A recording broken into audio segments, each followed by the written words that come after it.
आई गई बेटा? आई गई मम्मी। आई गरबा क्लास में जई आई। बताइए શું શીખીને आई? बताई दઉં। શું કરે છે?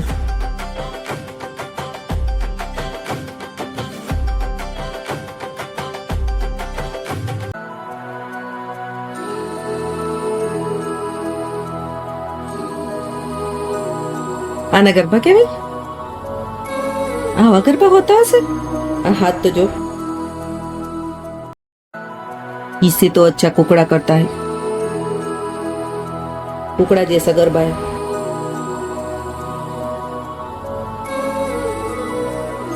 आज પછી જો ગરબા ક્લાસમાં ગઈશું ને તો સમજી લેજે આને ગરબા કહેવાતા હશે। આ તારા ગરબા છે?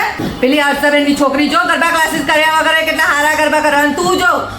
આ દર મહિને તારા બાપાના રૂપિયા બગાડ કરે તારા શરમ બરમ આવે છે કે નહીં આવતી? લઈ તારા સાહેબનો નંબર લઈ તારા ગરબા ક્લાસીસનો નંબર ઉભી રે માજો છે। हेलो તારી માનો ટોંગો મારું તારા ભાન પડે છે? હવે ગરબા ક્લાસીસ શીખાતા હશે? બંધ કર દે તારા ગરબા ક્લાસીસ। મારી છોકરીના રૂપિયા બગાડ્યા, મારા રૂપિયા બગાડ્યા। હમણાં મારા રૂપિયા ગૂગલ પે કર દે પાછા। ચાની માની જા રૂમમાં જતી અને વાંચવા બેસી જા। નહીં કરવાના કોઈ ગરબા બરબા, કશું આવડતું નહીં। હલકી હારી હાવ ગધેડા જેવી જા જતી રહી થી રૂમમાં, નાલાયક જેવી, કશું આવડતું છે નહીં।